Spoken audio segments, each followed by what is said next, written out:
Happy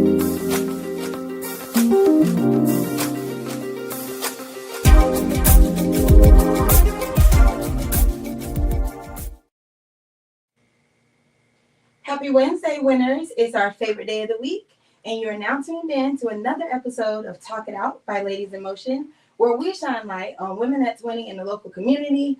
I'm your host, Madam Walker, and I'm super excited about today's winning lady because she's my best friend. I've known her for a long time, and she didn't just start winning now. Y'all, she's been winning for a long time. So before I introduce to you who she is officially, I need you all to share this video. We need to get 50 shares. I also want to give a huge shout out to Marnisha Walker, who was the 50th person to share our last episode. And because you did that and your page was public, you're going to win something in the mail from us. So I need you to message me, send me your address so that we can get your prize sent out to you. And if you don't want to be hating on Marnisha and you want to get like her, you can share this episode 50 times, page on public, and you can get you a free surprise too. Who doesn't like gifts for free, right?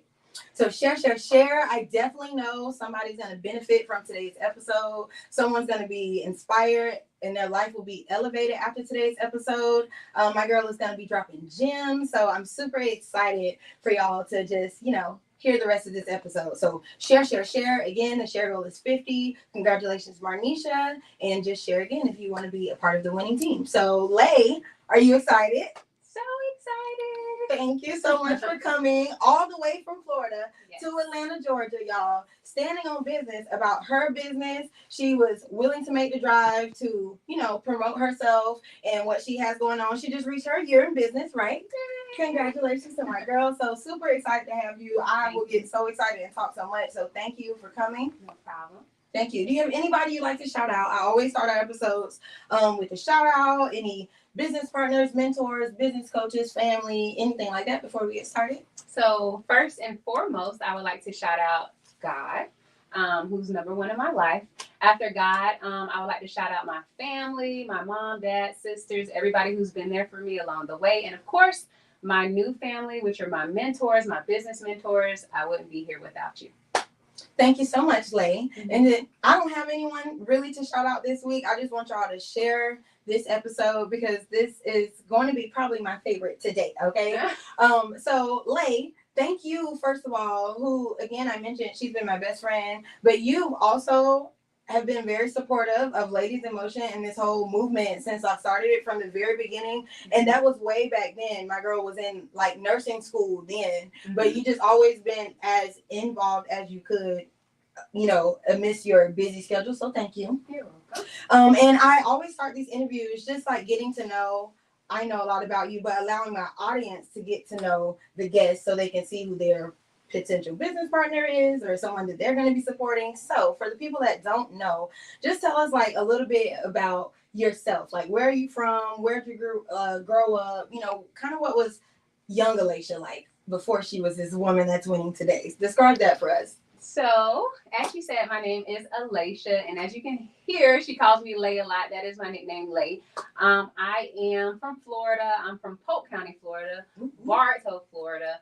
Grew up in Gordon Heights, Florida. So I'm from Florida, Polk County, born and raised. I actually went to elementary school in Bartow Elementary Academy. And I also went to Lake Region in Eagle Lake. So all of my schooling was in Polk County. I played softball since I was 5 years old. So from 5 years old all the way through college. So I have a very teeny spirited about myself. It's all about everybody growing at the same time. So, and also we kind of grew as kids up and also in church. Yes. So also in church, we had anointed mind praise teams, which that's also a team thing as well. So that's a little bit about myself. Now I'm not going to say my age, but I'm an older woman now, doing business, and I've just always been about my business. I am an analytical, so things just have to make sense to me. So I've always did things with purpose. I never just move. I always move strategically. And I'm so excited that you said that because the word of the week this week is intention. And I feel like you are a super intentional, like you said, strategic person. And also, you know, this is going to be so good. But I made an acronym for 2025 and it was like playing your cards right? And so the C is like courage. You know, you got to have courage in this 2025 season. Definitely. You know, you can't be walking like you don't know that God did not ordain you to be here. Right. You know what I mean? So you got to have courage. You got to have accountability. Okay. You got to have resilience.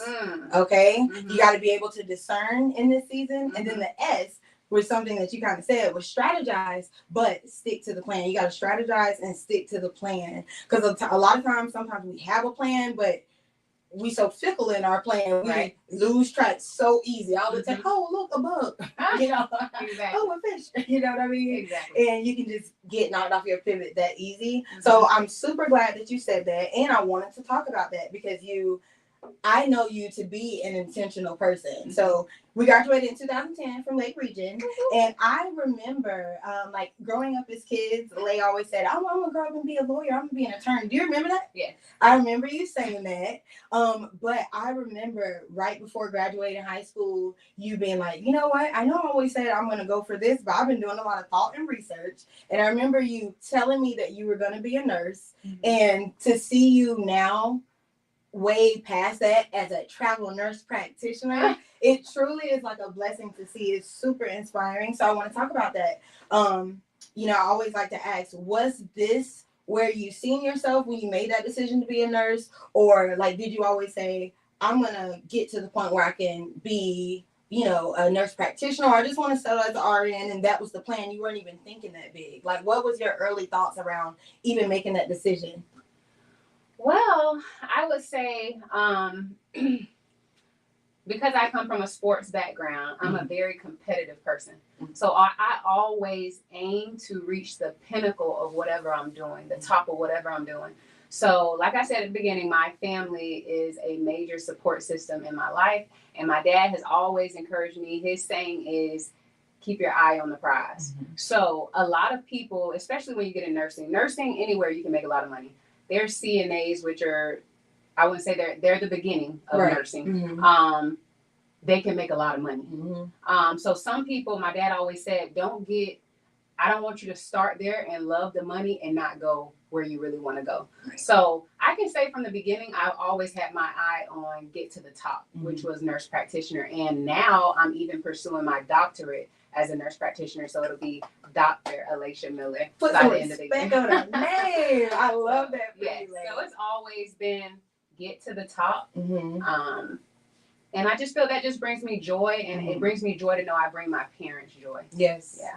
And everybody around you joy, Lay. I don't think you know, but like I said, even just knowing you and knowing, you know, I have a little bit more inside scoop on her story than y'all do. But just knowing that entrepreneurship was never the plan for you, and now you're thriving in it, you know. So just to know those little bit of things about you and see you, everyone is proud. You know, I told my cousin I was interviewing you. She said, "Ooh, that's gonna be good. Let your boss up," and it came out of nowhere. I'm like, what?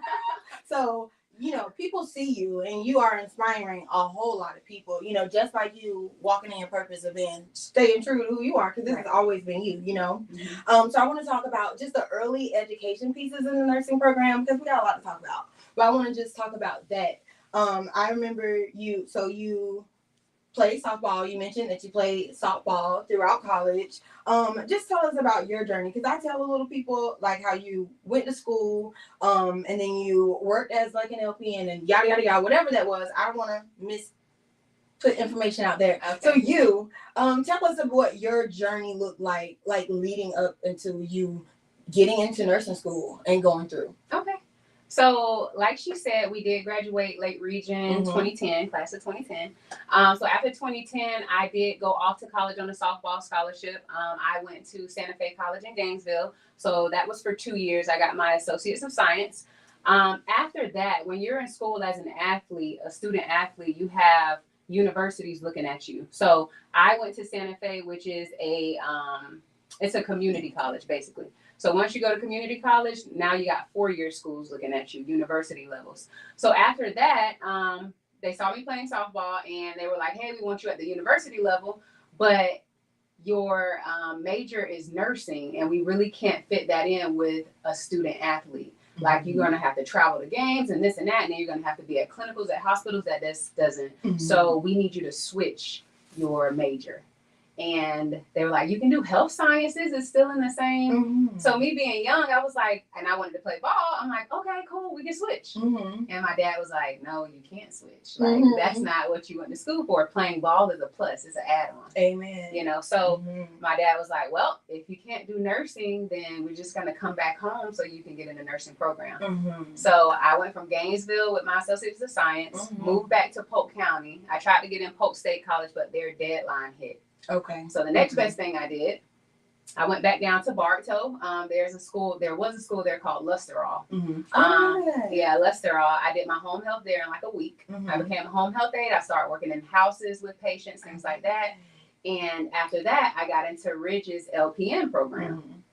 Finished the LPN program, and I started working in corrections as an LPN. So I worked at the jail as an LPN for about 2-3 years. So that's a very different scene. It's high risk, so they pay more, if you didn't know, as a nurse. And while I was in LPN school, I was there, and then I got into RN school at Polk State. I got into their bridge program from LPN to RN. Okay. I met a lot of friends there, and I graduated with my RN in 2017. And then after that, I did my bachelor's at Polk State. I remember that. Can we pause for a second?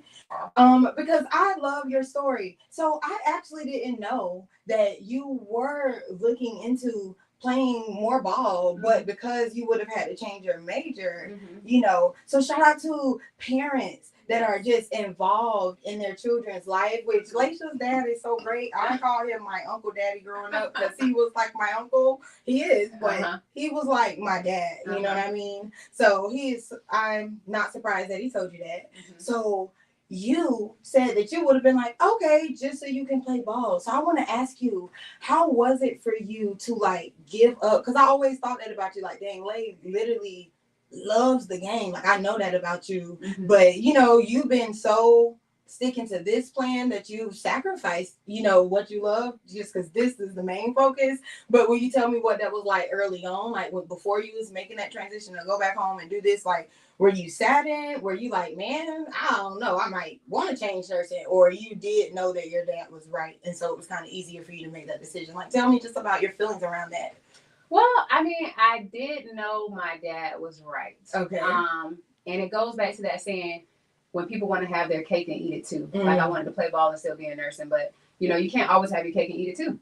So I made something work. When I did come back to Polk County, I couldn't play fast pitch softball at the college level, but I started playing slow pitch. So I would be at like the Diamondplex at Polk State, Arbondale, the Speedway, and we traveled with it. So me and my sister made our own women's team, and we played slow pitch, and then we would play co-ed. So I got to do that on the weekends while I was in nursing school at home. Okay, Laisha, I am so proud of you, my girl, for real. Okay, so then you go into this bridge program with Polk, and I just really want people to know this because, again, I tell people what I know about your story often, but what you just shared, I didn't know, you know. So if you're tuned in and you are, you know, just going through the motions, oh, I love volleyball, I love cheer, I love this, I don't want to give it up, but this is more of a priority, you know. This is a prime example. And another thing I just love to talk about, just sticking to the plan. A few years ago, Lay came to the church and spoke to the youth. And I remember her just talking about time and investing in yourself. And one of the ways that we can invest ourselves, the best way we can invest ourselves isn't always financially, but sometimes it's just our time. And you spent so much time in school, but you were just almost done. You finally get to really reap the full benefits of your hard work, you know. So I love that for you. So sorry, let's talk about though the bridge into that nursing program before we continue though, because I've heard so many things about Polk State's nursing program, like leading up to about how hard it is, but I do hear it's like one of the best. So just give us a little brief story on what was it like taking the bridge route. Was it what the people said it was? Was it harder than you thought? You know, like just give us your experience around nursing school. Okay. So this is the number one leak right here. So the bridge program going from LPN to RN, Mhm. that's a 1 year program. So it's a speedy program. Okay. Fast paced because you're already a nurse. Right. They think you know everything. They're going through it fast. A normal RN program is 2 years. Wow. But for the bridge, they pull it back into 1 year. Mhm. So when I started the bridge, Polk State doesn't play. As you said, very competitive. They're about their business.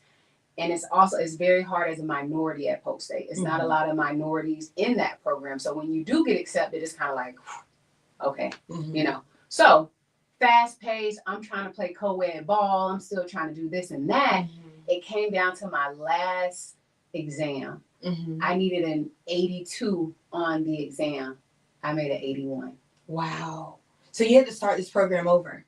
Okay. And so before we continue on that leg, like some people come into obstacles like that and they're like, oh no, I'm done. They're discouraged. But I promise you, Lay, I never seen that like in your journey ever, you know, and we're gonna talk about this a little bit later. You even always seem like confident in your role, you know, like as a young lady. It's like we're 23, 4, my girls at LPN at the jail, but you were confident in your like what you learned, what you knew, you know, I always admired that.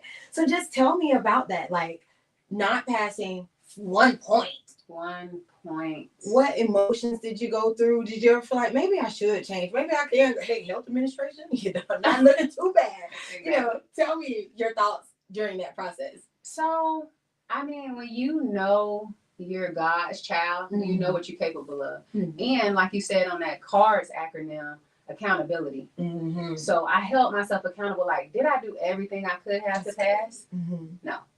I was at the ball field late nights. I'm cramming before exams instead of taking that week to study. So after that, Polk State gives you 2 times to pass. Okay. Like if you fail 1 time, they'll let you get back in 1 more time. And that's it. And that's it.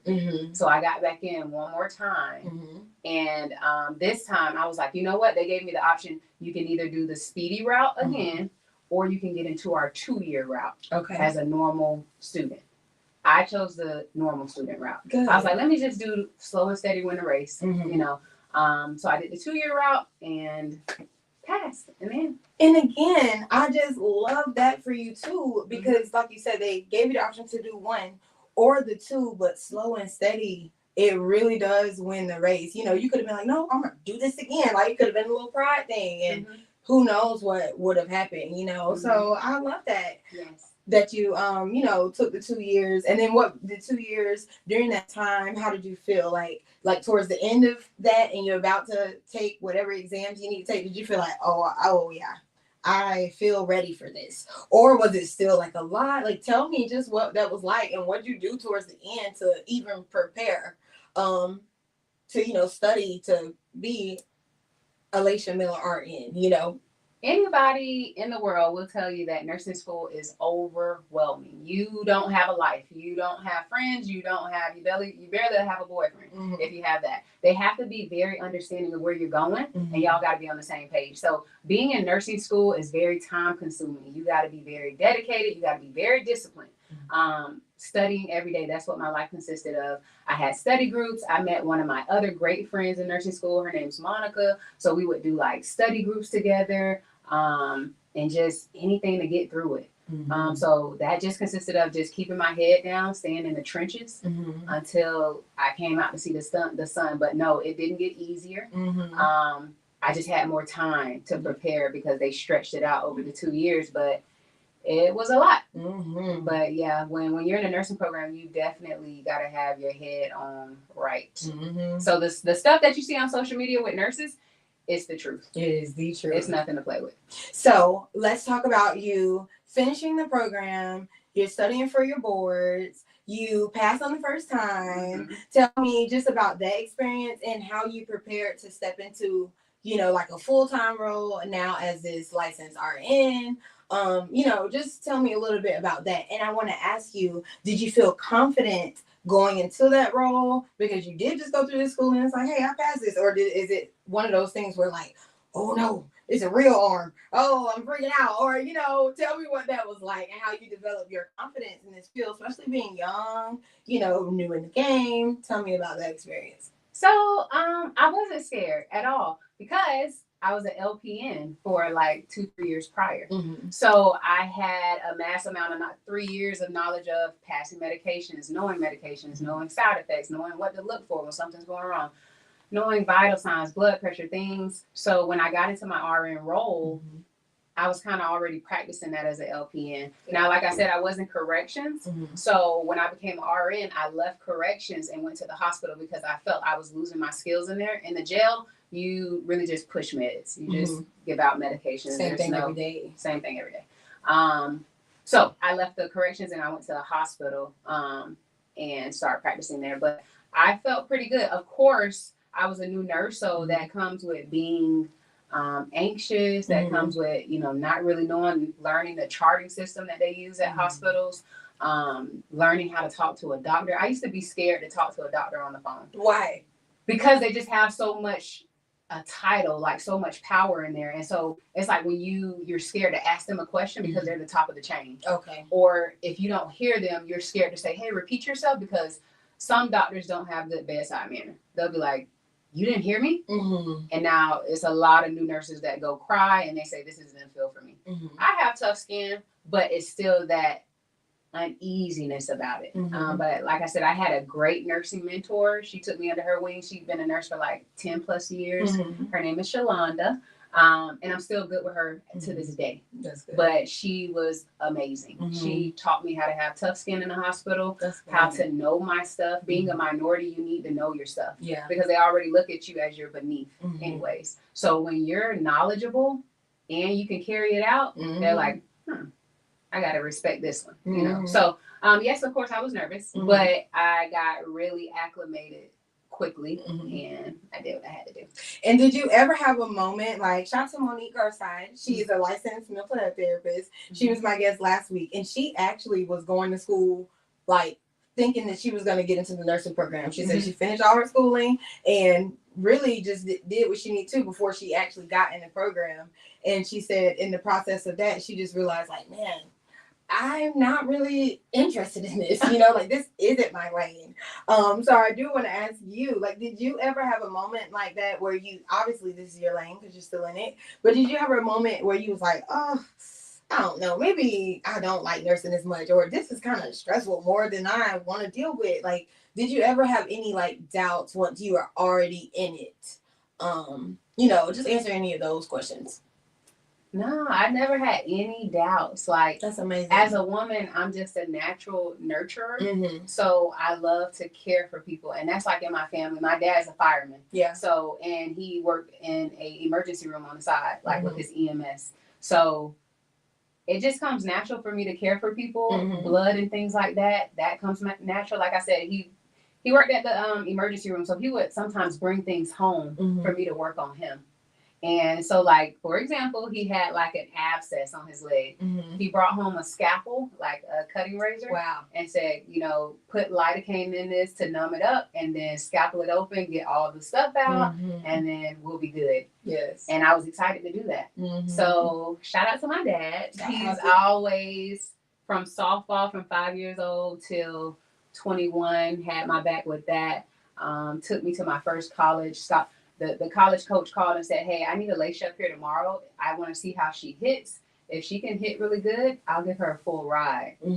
My dad called off from the fire department and took me up to Gainesville the next day. So he's always been there. So really appreciate him. But yeah, I've never had a moment where I thought this wasn't for me. I look at new things as, I wouldn't say as a challenge that I'm ready to take on. So once you learn it and get it under your belt, you're good to go. I love that. And it's all about your mindset, you know. Literally, it's so cliche, but they say you can do anything you put your mind to. That's a true statement. Yeah. That's a true statement. So I love this. I want to move on into you like getting your master's and making the transition from I'm a registered nurse to I'm going to pursue Travel Nurse Practitioner. And I would like you to explain this, like where did this all happen during the pandemic too? Because I remember you being like, before you even did that, you were doing travel nursing for a little minute. So just tell us all about that and just kind of what got you to where you are now. What led you to saying, hey, I do want to be a practitioner. Was there someone that you met that was doing it that made you say, okay, cool? Was there someone telling you you should and you did your research? Just tell me all about that journey because I'm curious to know how that came about. Okay. So, like I said, I graduated 2017 with my associates in nursing. Mm-hmm. After that, I just re-enrolled back in Polk State, got my bachelor's in nursing right back to back, didn't even stop. While I was working as a nurse.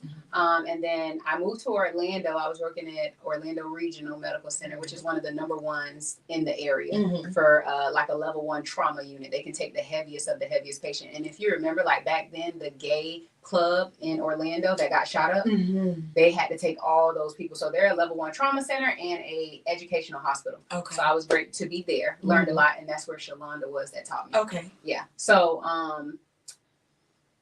got my associates, got right back in. It took a year for the bachelor's, got my bachelor's. And then right after that, I knew I wanted to roll into nurse practitioner. And like I said, I had one of my great friends, Monica, and she's like, girl, we were doing it together. Okay. Like, let's get in bachelor's. We knocked that out. Hey, let's jump in the nurse practitioner program. That's so we were looking for schools together. And I'm like, hey, I like this school.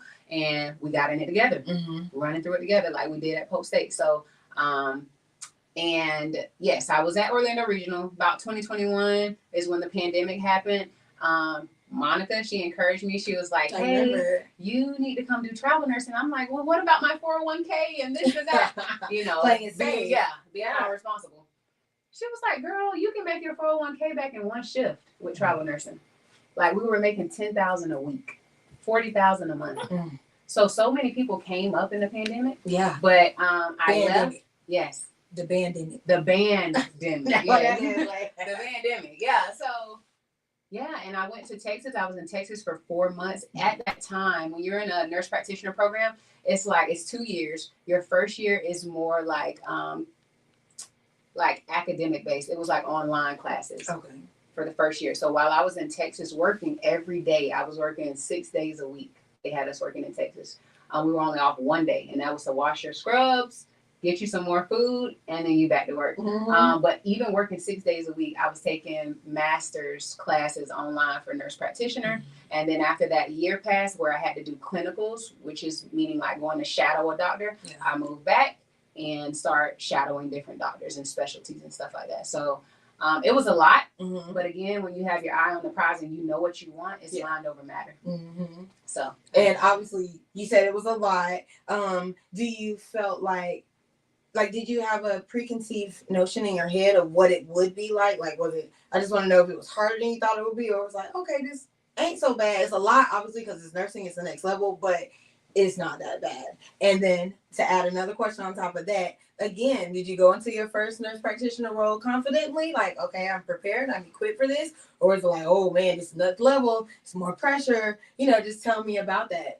So with schooling, I thought it would be hard because nursing school was hard. It wasn't that hard. Okay. It was just, you just have to do it. When you get to a master's level, it's a lot of discussions. Okay. Like, oh, what do you think about the political health care? What do you think about this? And it's just a lot of essays and discussion.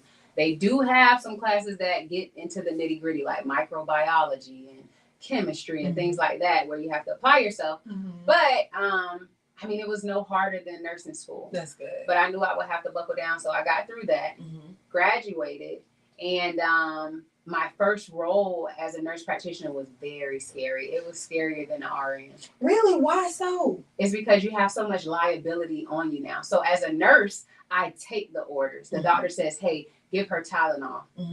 But as the nurse practitioner, I make the orders. I don't take the orders. So I'm over what goes in that patient's mouth. And if something goes wrong, I'm over patient education. I'm over the plan of care, what we're going to do from now.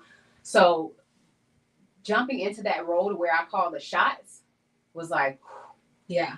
And I even found myself when I would go in a room, these patients look at you, they don't know you're a new provider. They think you're supposed to have the answers to everything. I can be prepared to go in a room. I can look at my chart and say, okay, this patient's here for high blood pressure. And I'm prepped to go in and talk about blood pressure. And I'll go and they say, hey, I wanted you to, I'm here for my blood pressure, but I also wanted you to look at this pain that I have on my rib cage. And I have a big purple spot over here too.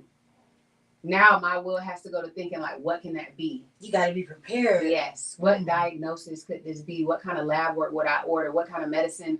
What do I need to ask them? You know, so it was very hard. I found myself walking in rooms and my voice quivering when I would talk to the patient because I was like scared because I didn't know where the conversation would lead, but I got used to it. Yeah. Yeah. I was going to say, how long did that take you to get over that? Like, okay. You know what I mean? How long did it take you to like swallow that pill and be like, okay, this is what it is? I would say about a month and a half, 3 to 3 months. Wow. Yeah. But you know what? Shout out to you, Lay, because you have a heavy role. So, you know, I can understand, and me just knowing you want to get it right. You know, I can just understand you being like, okay, you know, but I wish I could be a fly on the wall just seeing you do your thing, because I know you, I just know you know your stuff. Like, you know, you are a very thorough person. Yeah. You know what I mean? So I love that. Okay, so nurse practitioner, you've been doing that. When did entrepreneurship come into the circle? Because like my Danny said, she's like, this seemed like it happened out of nowhere, you know, because again, you've always just had your eye on the prize. So when did this come into play? Were you slowly thinking about it, or like what was it that awakened that in you, Mrs. I'm not doing that. Entrepreneurship is too risky. She used to say that all the time. So please tell me what changed your mind, made you pivot. Well, I was actually, so what I had on my mind to do, like you said, I was travel nursing first. So what I had on my mind to do was do my first year as a nurse practitioner and then go to traveling as a nurse practitioner. But when I went to looking into that, I stumbled across my first mentor, shout out to Ebony, who travels as a nurse practitioner, but she does it on a business aspect.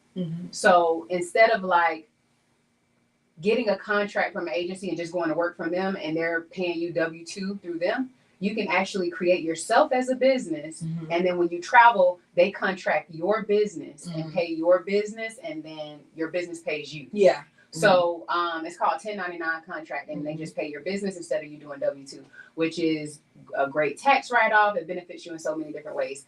That was my first little tints of business, but it was actually my surroundings and my exposure. So explain that. So my boyfriend, he is into business. Yes. He's in real estate. He's a realtor, things like that. And I would look at what he's doing like, ooh, that's too risky. Ooh, I got a check rolling in every 2 weeks. I'm good, you know. And you never know when this house is going to close, when this person's going to back out. With stress, I'm far away from it. So, but I also seen the perks of it, like how fast they can make money. Like, it's so many different levels of entrepreneurship. And so I went to a women's empowerment business meeting here in Atlanta, January 2024. Shout out to Nurse Haskins. She actually just had one. It's January 2025. Yeah. So she has it every year. But I went there and I was exposed to a room full of women that are like nurse practitioner nurses and also got a business on the side. So I'm like, I can do both? Yeah. I'm like, whoa. And I know me. All you got to do is show me and I'm going to kill it. So I was just very inspired by those women. And like I said, I'm an analytical. So I'm like, dang, what can I do for business that makes sense, that I know I'm going to make money? And that's where CPR came from. Like, I'm around an environment of people that use CPR every day. And they have to pay for that. Every 2 years, they got to renew it. So I know that that's a lead in my pipeline that's going to come back every year. So I'm like, okay, I'll be safe, because that was my thing, risk, safety. So that gave me a little sense of safety, but also business at the same time. And I got my second mentor at that event. Her name is Christy. Shout out to Nurse Christy. She helped me with digital marketing and with doing a business. So my boyfriend actually helped me in that realm. And then my mentors and going to that event helped me with being exposed to, I can do more. It's more than just going to work. And they call it the rat race. When you go to work and just work every day and you go home and then you just repeat that every day, they call that the rat race. I see that. So when I was exposed to there's different levels, it was like, oh, I'm not doing enough. and I know what I'm capable of if I really want to do it. Yeah. So I jumped into it January 2024. So now this makes a year. It makes a year that I've been in so business. happy for you, lady. Yes. Yeah. So that's how I got into it. It's been a year. And so before I continue what I'm about to say, one of the key things that stand out to me is I listen to you anytime Ebony's had you on the show. I seen somebody else have you on the show. I always go listen and you be dropping gems. And I just feel like something that I learned from you, Lay, and I'm taking a page in your book this year. I've been scouting. Investing in yourself. You know what I mean? Investing in yourself, you got to do it. And I heard you say this recently, like, stop trying to be the big one in your clique and get you around some big dogs, like some people that's going to make you boss your life up, you know, elevate your mindset. So I've been taking heed, you know, I've been taking notes, friend. But investing in yourself, because you talked about your investment into your business coach, you know what I mean? And then I heard you say, but you know, at first it's like, oh, I'm thinking that's a lot, but you already had made that back within the first 3 months of your business. Right. So let's talk about your CPR business. What's the name of it? Where can we follow it? And, you know, if people are interested in starting their own CPR business, how can we go about that with you? So, Influx CPR. What am I saying again? But just tell us about your business. Where can we find it? Okay. What kind of services do you provide? And if someone else wanted to start this business, like, is it hard? Are you able to assist them with that? Let us know. Okay. So the name of my business is MP Lux CPR, stands for Nurse Practitioner Luxury CPR. So MP Lux CPR. You can find me or find my business on Instagram at MP Lux CPR. You can also just look me up on Facebook, which is Alicia Miller, and DM me there. I have like my business flyers and business cards around, so that phone number is on there as well. But if you need CPR, CPR can be like very lucrative. If you want to become a CPR instructor, I've created a course that guides you on how to become a CPR instructor, the steps you need to take, and also how to brand and market yourself to have a successful business.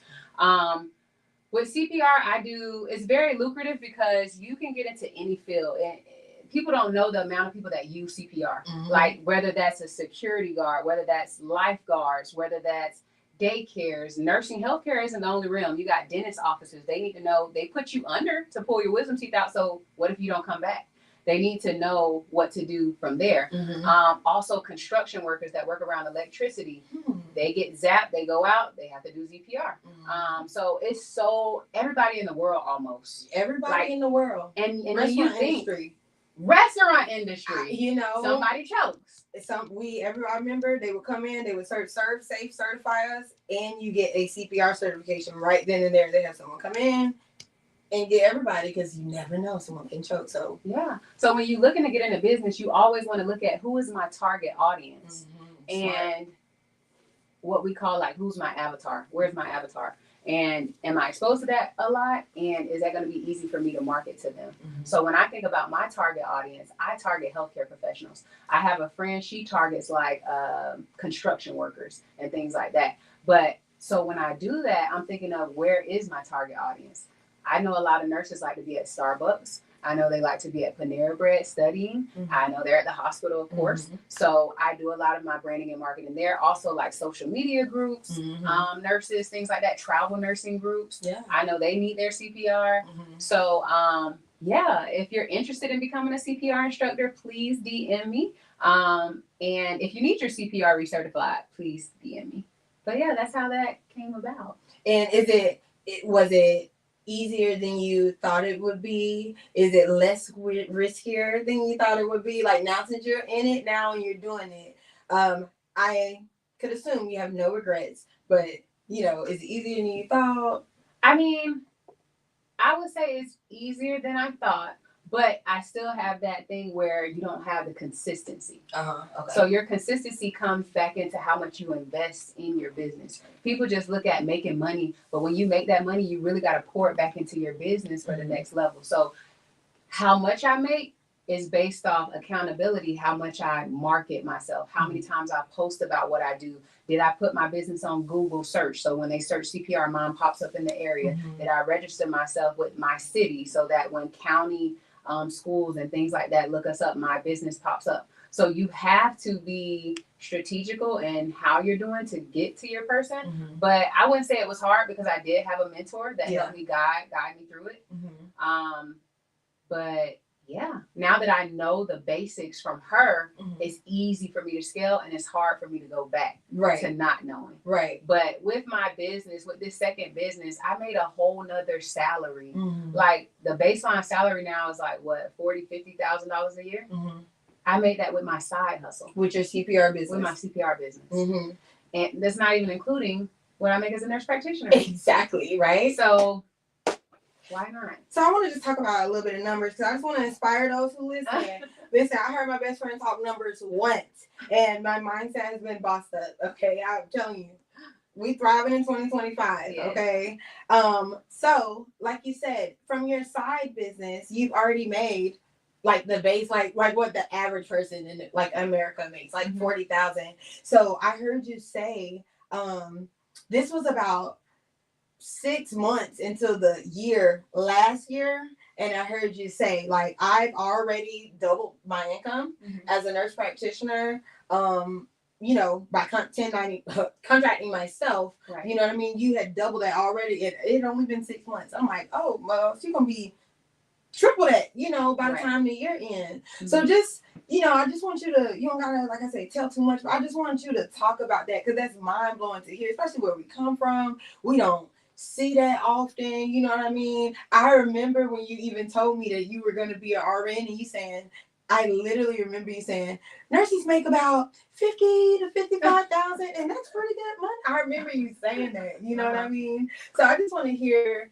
you know, just from you, someone who is making such good money, which is already good, and then you seeing it almost triple by the end of the very next year. Like, what does that do for you? How do you make sure that you are spending money like correctly, just being smart with your money? You are investing it back in your business. Like, let's talk money for a little bit.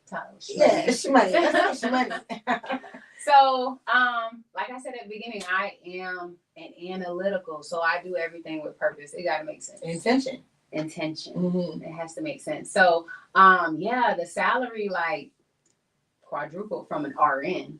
But yeah, and with my personality, my characteristics, it's like it's a double-edged sword because it's like I'm always searching for the next big thing. I never get complacent. Yeah. So like even when I got my nurse practitioner, it's like, oh, the next thing is to get your doctorates. Like they're trying to make that the new baseline. So I'm like, ooh, let me get my doctorates. Like I always want to get to the top of wherever I'm going. So money wise, yeah, as a new grad nurse back in 2017, you were around 50,000, things like that. That has increased now. But as a new grad nurse practitioner, you're making 100,000 a year, easy as a new grad. Once you get experience under your belt, you know, start climbing the ladder. So as my first year as a nurse practitioner, I made 100,000. And when I got into traveling as a nurse practitioner, that doubles your salary. Okay. Just by traveling alone. Just by traveling. So my first year, it took a year to make 100,000. As a travel nurse practitioner, I made 100,000 in 6 months. Okay. So within a year, that's 200,000. And then when you got your CPR on the side and my CPR course where I teach people how to do it, that's another 40, 50,000. So I went from making 100,000 to 250,000 in a year just because of my environment and what I exposed myself to. Just because I made myself get uncomfortable and go to entrepreneurial events, surround myself around bigger people that made me feel small. Yeah. A lot of times we want to, like I said, you want to be the big dog on campus and make yourself feel big when you're really not that big. So I am not too big to humble myself and go under the next woman and be like, teach me what you know. Like, yes, I want to replicate what you got going on. Right. Some people are too prideful to say, I want to replicate you. But they teach you that in business. Find somebody that's doing what you're doing, replicate it, and do it even better. And what you always say often, this is a perfect way to go into it. You can either let your mistakes teach you, or you can let a mentor teach you something. And I heard you say that one time, and it stuck with me because I'm a living witness of that. Like, Lord, I can either, when you know better, you do better. And if you're not going to do better, you're going to find yourself making the same mistakes and being this revolving door. Or you can get you some people that want to help you boss your life up and elevate, and they can shift your mindset and, mentor your mindset to the next level. So where'd you get that from? Mentorship. A mentor. Mentorship definitely puts you in the fast lane. Love it. So just think about this. I'm a new grad nurse. 2 years in, I'm a new grad nurse practitioner. 2 years in, already making $200K just from nurse practitioner. My mentor, she didn't start making this to like 3, 4, 5 years in her career. Oh, wow. Because she went through the rough of learning how to do it, and she created a course to teach others how to do it. So now I'm only at my 2-year mark making what she made at her 3, 4, 5-year mark. Yeah. So I got in the I invested in her to get in the fast lane. So when sometimes, like being from Polk County, you're not surrounded by, and where we grew up at, you're not surrounded by a lot of people that chase their dreams, that don't give up, that's looking for the next level, that's not complacent in where they're at. Yeah. But when you get exposed to people, when you're in rooms that say, oh yeah, I make $100K a month. What? Right? How what? do I get there? What? What? Yeah. And that motivates you. Yeah. Like some people are intimidated, but I'm not intimidated. That's like, ooh, how? Not.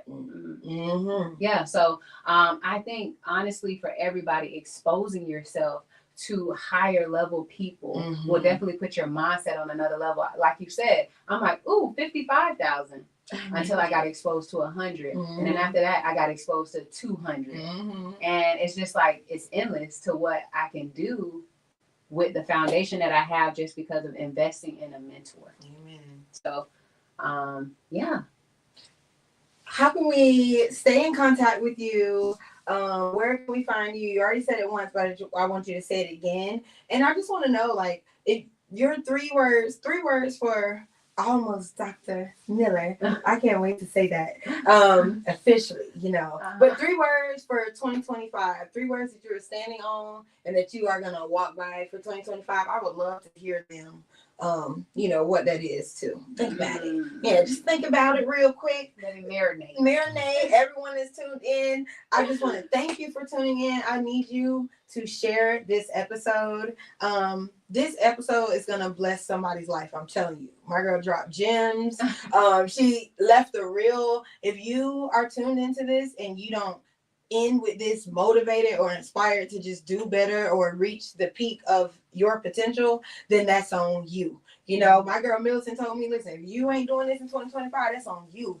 And I'm holding myself accountable, you know what I mean? So if you ain't gonna hold yourself accountable and get some people that's gonna hold you, shout out to Monica, who, was holding you accountable, keeping you encouraged, keeping your mentor. Shout out to Miss Ebony. I done watched you in her interview. She is always genuinely happy for you, no competition, just true, wanting to see each other win. I love that, So, what's next for Alicia? Okay, I want to know that. What's besides doctor? Okay, besides coming a doctor, what is next for you? Where can we, find you at? Once again, just tell us that, and then end us with your 3 words for 2025. So, start first. What's next for Alicia? So what's next for me is expect like you said, I will be completing my doctorate degree, so becoming Dr. Alicia Miller. And I'm also working on a new business as we speak. So I have business partners in Pakistan that's doing it now. Like she said, like Millicent said, if you're not bossing up in 2025, it's so many different avenues. It's so many different ways to you just got to get around the right person. And if you don't, you can start with me. I'm in business and I'll put you on with the right person if I can't help you. But right now I have my next business that's getting up and going. I have some VAs there, that's virtual assistants that are getting my business up and running. It's going to be a virtual telemedicine business. So I'm going to see patients virtually. A lot of times that comes with people's insurance, like, oh, I'm sick. They'll just log on their phone and say, hey, I got a cold. Can you send me some antibiotics? Things like that. So right now they're getting me credentialed for Medicare, Medicaid, Aetna, Cigna, Blue Cross, that's a Blue blessing, Shield, all the man. insurance and stuff like that. So when you get in a business, it's So like, how happy. can I make more money? Right. How can I flip this? Ooh, Mhm. this is an easy thing. Like your mind is on, you see things a whole nother way. Mhm. Now, oh, that's an opportunity. Mhm. You look at something like, oh, that's an opportunity. So that's going to be next. The degree, also my telemedicine business, and then just scaling my CPR and things like that. Laisha's going to be a speaker at a vision board party. Oh, Coming up in yeah. March. I just want to talk about that briefly, just because, you've been speaking a lot more. I love just seeing you in this era, so I'm only going because my best friend is a panelist and I'm going to see these gems. Like, I see hear these gems, and I'm right here hearing them. I can call her any second and hear them, but I'm going to be in that room so I can hear some more. So, she's going to be there. It's going to be in Florida. The details will be in the bottom of this video, so we won't go into too much detail, but I wanted to mention that if y'all want to hear more. March 2nd, 2025 at the Hilton Garden Inn in Orlando. But, okay, so you'll be there. Mhm. Okay. Dr. Miller, you said you got a new business that you're getting ready to launch. Mhm. I love that for you. You're going to be speaking at the vision board party. Yes. And then, where can we stay in contact with you, stay connected with you, follow you on all social media platforms, and then you can leave us with the 3 words of 2025. All right. So if you guys want to be in contact with me or follow me and follow my journey, I would love for you guys to see it on Facebook. You can follow me at Alacia Miller. On Instagram, you can follow me at Flourish, like a butterfly that flourish_lay, and that's LAAYY. So flourish_lay. My CP, and if you get to that page, you'll see my CPR link. It's Instagram at MPLuxCPR. And then on TikTok, I am Alacia Miller 6. So that's more of my humorous side where I drop like nursing humor. On Instagram, it's, day in the life of and following my journey as a travel nurse practitioner, and also my CPR page. So yeah, come find me. And the 3 words that I would like to leave you guys with that have meant a lot to me in my journey is they actually all begin with the letter D. Okay. Yeah. So first and foremost, if you want to get anywhere in life, discipline. Mm-hmm. You got to be disciplined. And I learned that from sports. Mm-hmm. If you want to go anywhere in sports, you got to be disciplined to get there. So discipline is number 1. Number 2 is discernment. Gotta have it. Gotta have discernment. Got to have it. You got to know what to put your time into and who to put your time into, because they can either make you go fast or they can slow you down. Mm-hmm. And we don't need anything slowing us down. Mm-hmm. And number 3, the last D, is I would say development. Mm-hmm. Like, always develop yourself, always elevate yourself, always invest in yourself. You are going to be your biggest investment, not a car, not a house, not anything, because you fuel those to go. If you're not good, how are you going to get that house? How are you going to get that car? How are you going to get that wig? How are you going to get that jewelry? Whatever your priority is, it has to come from you. So you're the fuel that runs that fire. So development for yourself. So discipline, discernment, and development. Thank you so much, Laisha. Another gem that has bossed up my life, y'all. If you're tuned in right now, just again, share this episode. Thank you again a million times for this, Leigh. I appreciate this. Everyone, share this episode, and I'll see you back here again next week with more Women That's Winning. Bye. Bye.